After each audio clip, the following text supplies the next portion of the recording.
Let me be clear at the outset, Mr. President, I voted in favor of the Senate committee report.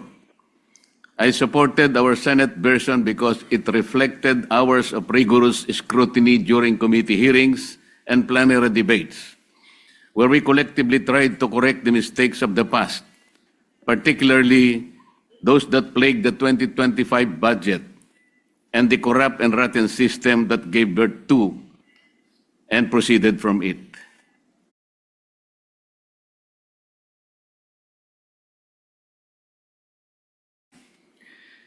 We're gathered today as part of our solemn duty to uplift and protect the welfare of our people by ensuring that this 2026 budget will be a million light years away from the controversial 2025 General Appropriations Act, tagged as the most corrupt, the most scandalous, and the most anomalous budget the Philippines has ever had in years.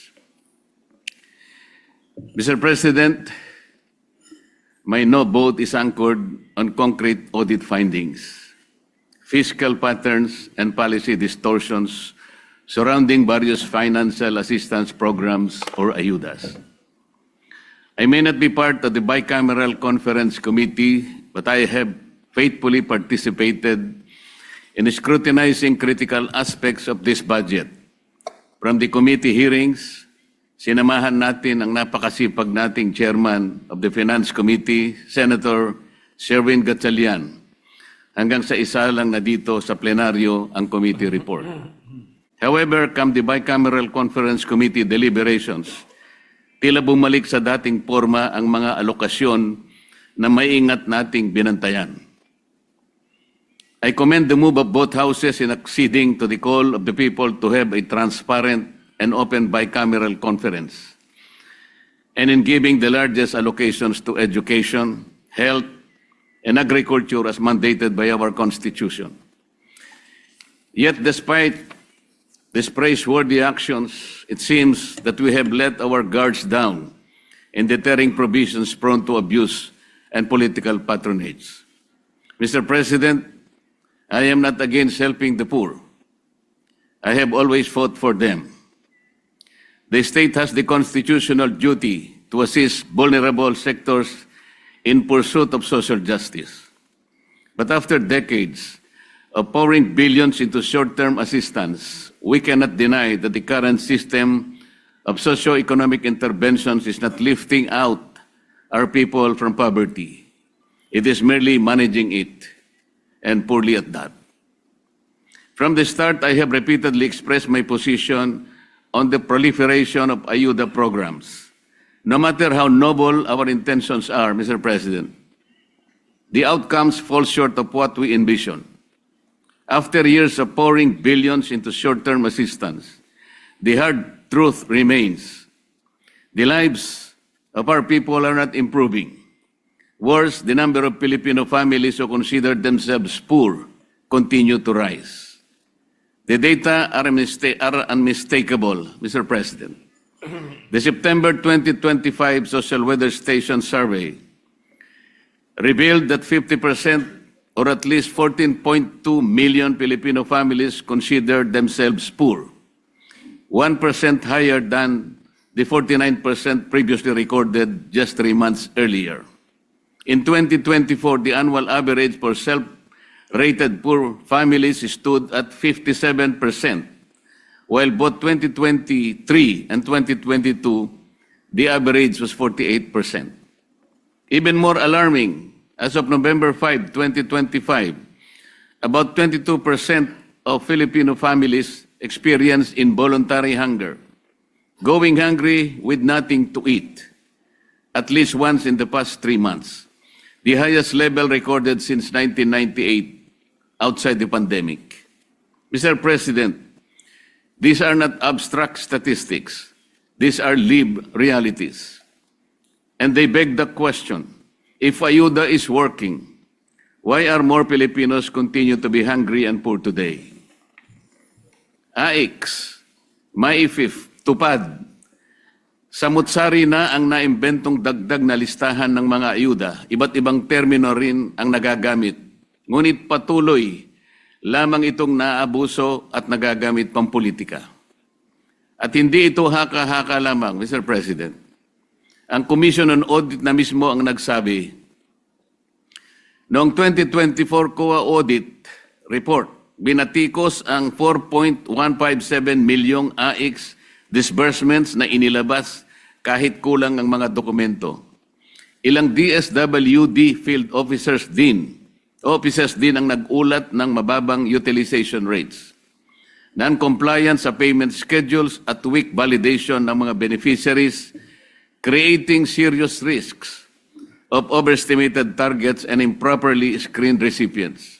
COA further reported a duplication between AIX and ACAP, allowing multiple availments by the same beneficiaries, assistance granted to above minimum wage earners and college students, repeated assistance within short periods from different offices, and the non-implementation of 168 out of 288 prior audit recommendations.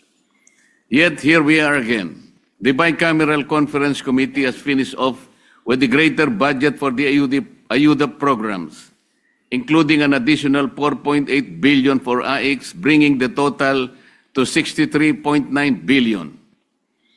A total of 22.44 billion for TUPAD, after the Senate has deliberately reduced it to 13.08 billion, or third reading from the House proposal of 21.03 billion. The revival of MyFIF at 56.6 billion, despite the Senate's earlier attempt to shift to zero balance billing to curb politically mediated medical assistance and push genuine universal healthcare reform. And the insertion of 10 billion for the presidential assistance to farmers and fisherfolk, despite its deliberate removal under the Senate committee report. These four AYUDA reforms or programs alone, now totaling 147.9 billion, are just among the many other discretionary assistance programs. The same pattern emerges in the restoration of unprogrammed appropriations.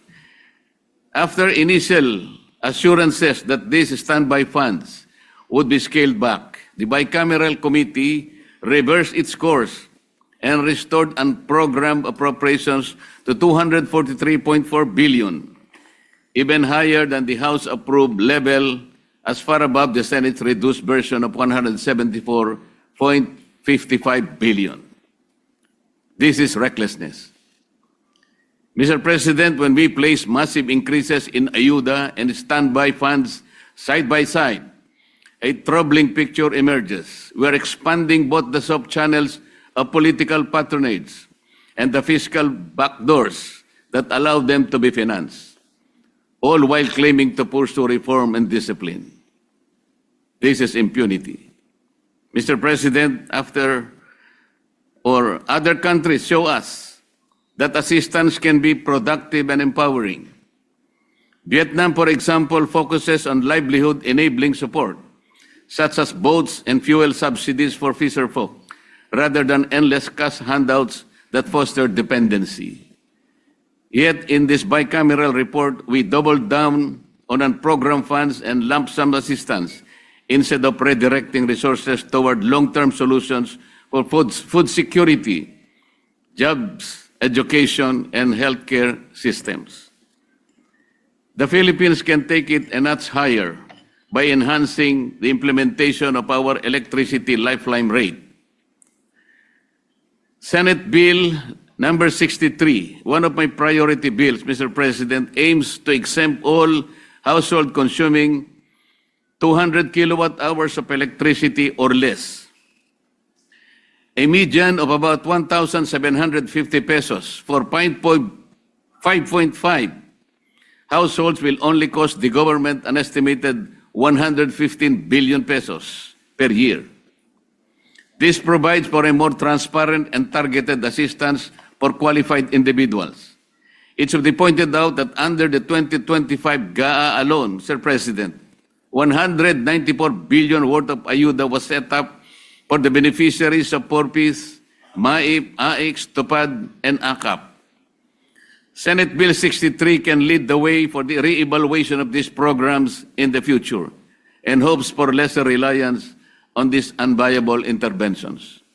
After deliberate consideration of this submitted bicameral conference committee report on the disagreeing provisions on House Bill 458, it is with heavy heart that I cast my no vote, Mr. President. I hope that my good friend Senator Sherwin Gatchalian will find it in the goodness of his heart the reasons why I am objecting to this bicameral conference report. Masakit ang loob ko na mag-object dahil kasama niyo akong nagumpisa at nagsimula sa pagbusisi nitong 2026 budget. But I stand my ground for the conviction against the chance of possible abuses of the budget. Despite all the protective measures instilled in this budget, there is the ever-present danger of loopholes in the wordings that may be exploited. An uncomfortable reminder that safeguards on the paper do not always prevent abuse in practice. Matuto na tayo sa mga multo ng kahapon. Huwag na nating bigyan ng pagkakataon na maulit ang mga anomalyang hanggang ngayon ay hindi pa napapanagutan at nagdulot ng puot sa ating mga puso. Maraming salamat, Mr. President.